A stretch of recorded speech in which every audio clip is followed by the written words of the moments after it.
E a gente volta a falar sobre o Supremo Tribunal Federal porque o ministro Alexandre de Moraes decidiu abrir mão do recesso do Judiciário em julho por conta da ação penal que trata da suposta trama golpista.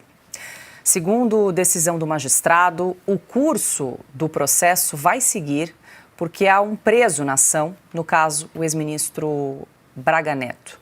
Na mesma decisão, consta ainda o prazo de 15 dias para a Procuradoria-Geral da República apresentar as alegações finais no processo. Dessa forma, a PGR dirá se é a favor ou contra a condenação dos 8 réus da ação penal. Na sequência do posicionamento da Procuradoria, o tenente-coronel Mauro Cid fará o mesmo, em virtude de ser o delator no mesmo prazo. Na sequência, os demais réus também vão enviar ao Supremo os posicionamentos dentro do prazo de 15 dias. Ana, o ministro Alexandre de Moraes não vai parar, não parou no ano passado, está seguindo. A gente já conversou aqui que havia um cronograma muito bem estabelecido no começo do ano em relação a essa ação penal do suposto golpe, né? Eles estão seguindo à risca esse cronograma para que no final ali de agosto, começo de setembro, já tenha a definição, ou seja, a sentença com as possíveis condenações ali dos 8 réus.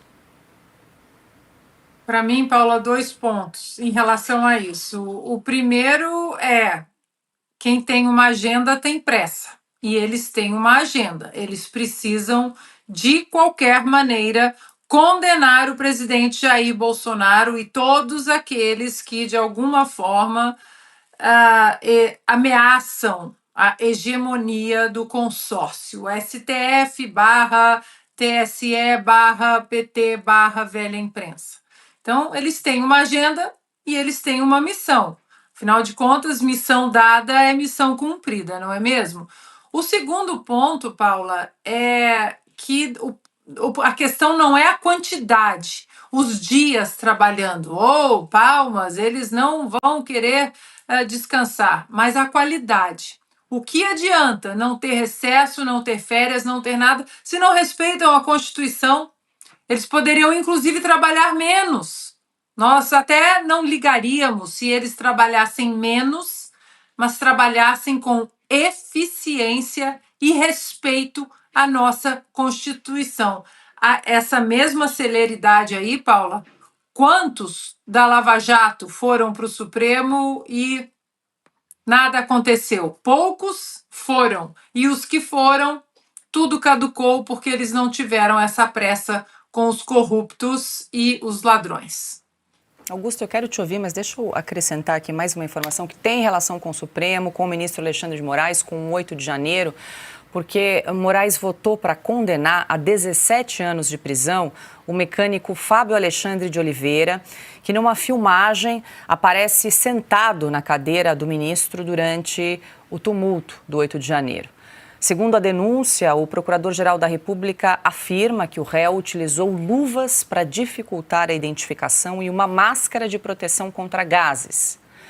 Para o Ministério Público, o uso dos equipamentos demonstra a intenção e preparação para a prática de atos que poderiam resultar em confronto com as forças de segurança que protegiam os prédios invadidos.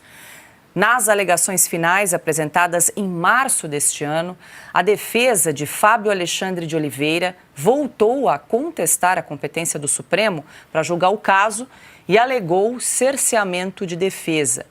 Vale lembrar, Augusto, que esse é mais um julgamento virtual que ocorre, então, na primeira turma do Supremo Tribunal Federal e vai terminar em 5 de agosto, depois do recesso do Judiciário. Portanto, o ministro Alexandre de Moraes votou para condenar a 17 anos de prisão o mecânico, o Fábio Alexandre de Oliveira, mas ainda faltam os votos de Cristiano Zanin, Flávio Dino, a Carmen Lúcia e Luiz Fux, que integram, então, a primeira turma do STF. Bom, se ele fizesse um trabalho normal, ele seria considerado um trabalhador padrão e os demais ministros deveriam ser demitidos por vadiagem, enquadrados, tá? No que já não é mais contravenção no Brasil. Se fosse, eles teriam problema.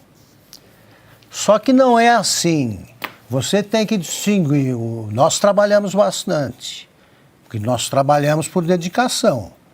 ele trabalha por obsessão, e é isso que estabelece a diferença. Ele é obcecado com os assuntos ali de que trata, porque ele quer botar todo mundo na cadeia.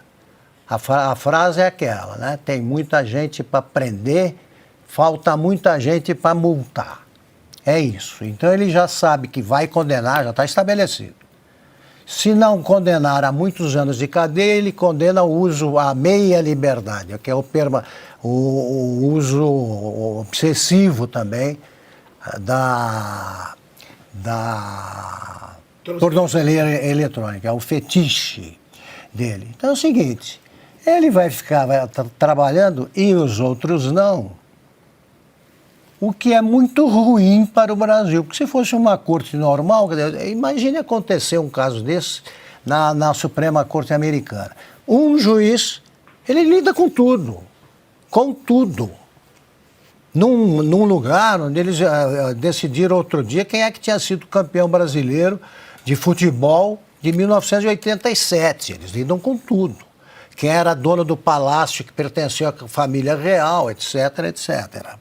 Agora, o Supremo está lidando com assuntos que não são dele, e agora um juiz está lidando com um assunto que não é dele, e os outros poucos que aparecem trabalhando fazem, por exemplo, um trabalho semelhante ao do Toffoli, que é o de agir ostensivamente como comparsa de bandidos.